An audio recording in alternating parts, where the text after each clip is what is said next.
குட்டி செல்லங்களா, நம்ம இன்னைக்கு வீட்டு விலங்குகள் பார்க்க போறோம். என் கூட சேர்ந்து வீட்டு விலங்குகளை சொல்வீங்களா? பூனை, நாய்,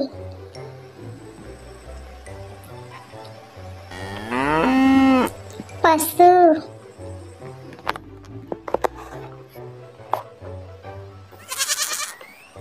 செம்மறி ஆடு,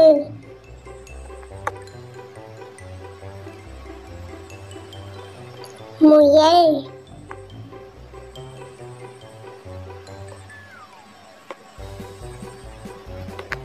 பன்றி,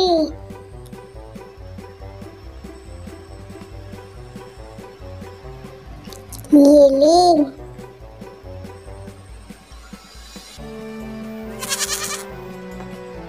ஆடு,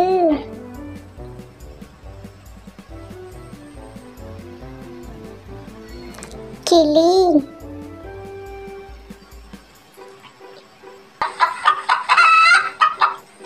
கோழி,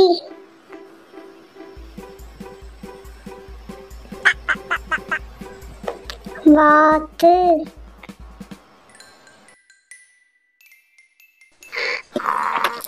கழுதை,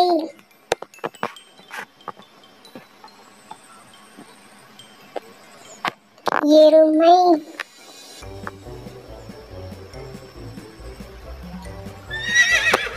குதிரை,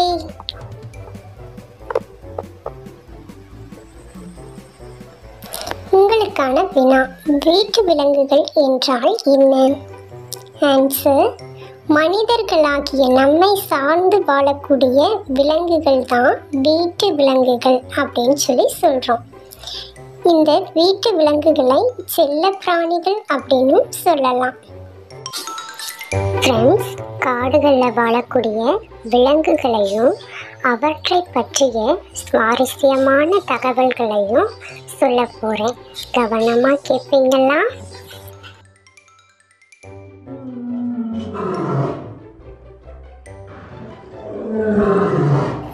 காட்டுக்கே ராஜா என்று அழைக்கப்படுவது சிங்கம். இந்த சிங்கமானது இலையுதிர் காடுகளில் வாழ்வதையே அதிகமாக விரும்புகிறது. இதனுடைய பார்வை திறன் அதிகம். சிங்கத்தின் கர்ஜிக்கும் ஒளியானது 8 கிலோமீட்டர் வரைக்கும் கேட்கும் திறன் கொண்டது. பெண் சிங்கங்களுக்கு பிடரி கிடையாது. ஆண் சிங்கங்களுக்கு மட்டுமே பிடரி இருக்கும். சிங்கமானது உணவாக உட்கொள்வது எது தெரியுமா? மான், வரிக்குதிரை, பன்றி போன்ற விலங்குகளை வேட்டையாடி உணவாக உட்கொள்ளும்.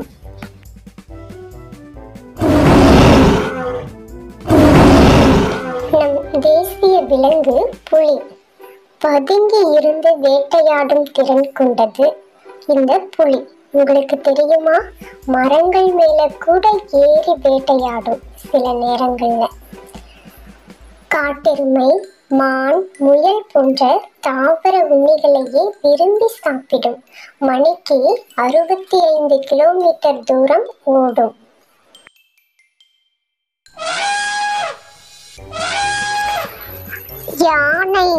யானை மிகவும் வலிமை வாய்ந்தது.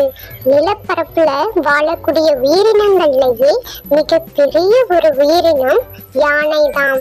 உங்களுக்கு தெரியுமா? தென்னாப்பிரிக்கால இருக்கக்கூடிய யானைகள் 7500 கிலோ எடை வரைக்கும் இருக்குமா. அதோடைய தும்பிக்கையால தான் தனக்கு தேவையான உணவுகளையும் தண்ணீரையும் அது சாப்பிடும்.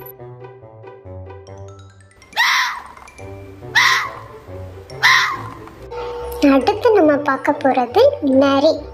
நரி நாயின் இனத்தை சேர்ந்தது. மிகவும் தந்திரமானது. இரவு நேரங்கள்ல இது வேட்டையாடும். பாலைவன பகுதிகளிலையும் மக்கள் அடர்த்தி குறைவான பகுதிகளிலையும் இந்த நரி காணப்படும்.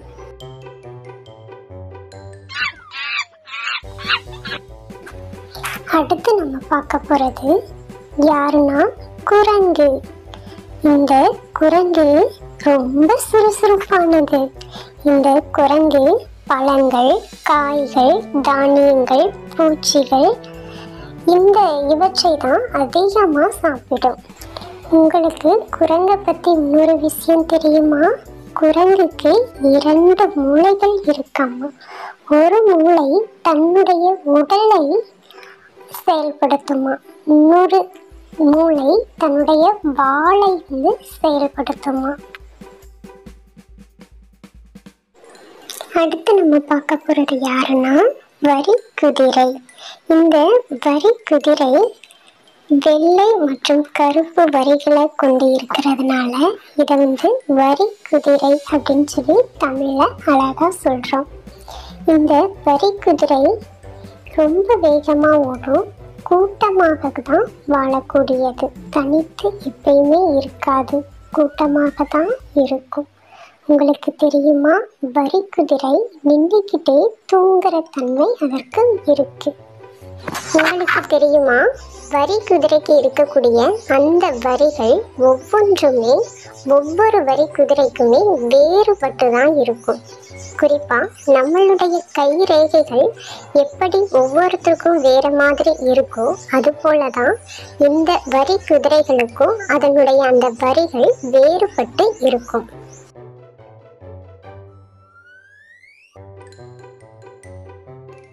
அடுத்து பாருங்க, இவங்க எவ்வளோ அழகா இருக்காங்க.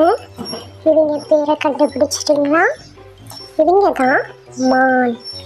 மான் ஆடுகளை போல அசை போட்டு சாப்பிடும் ஒரு உயிரினம்.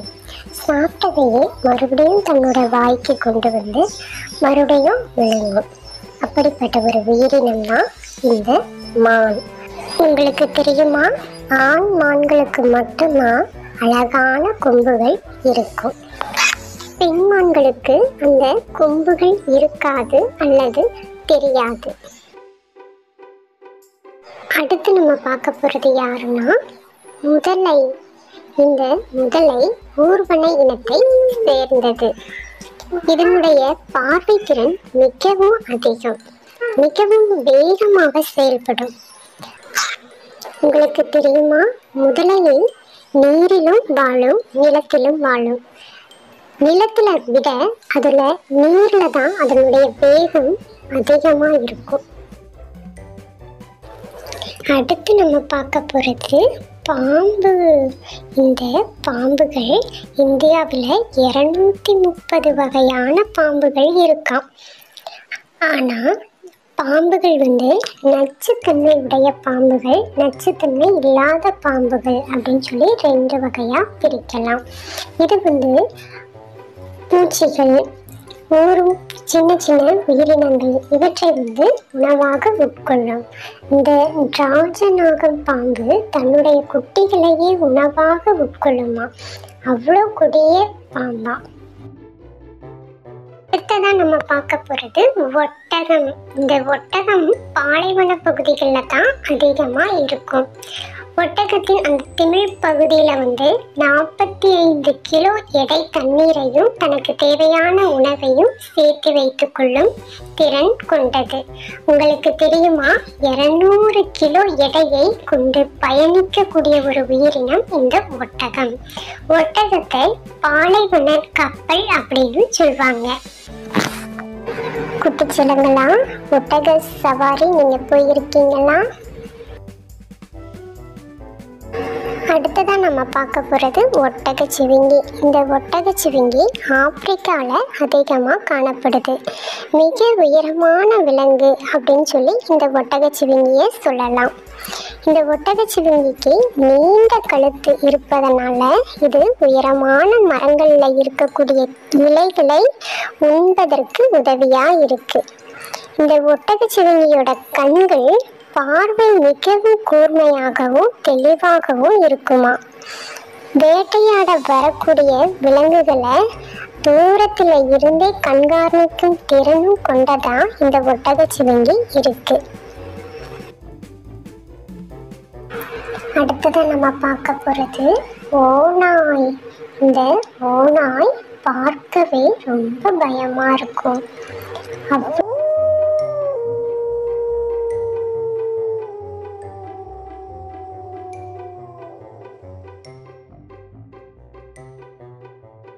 அடுத்ததாக நம்ம பார்க்க போகிறது காண்டாமிருகம்.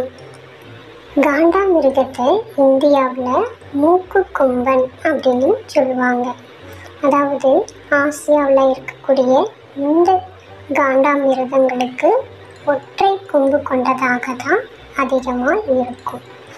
இதோட எடை பற்றி உங்களுக்கு தெரியுமா? 3 முதல் 5 டன் எடை கொண்டதாக காண்டாமிருகங்கள் இருக்குமா.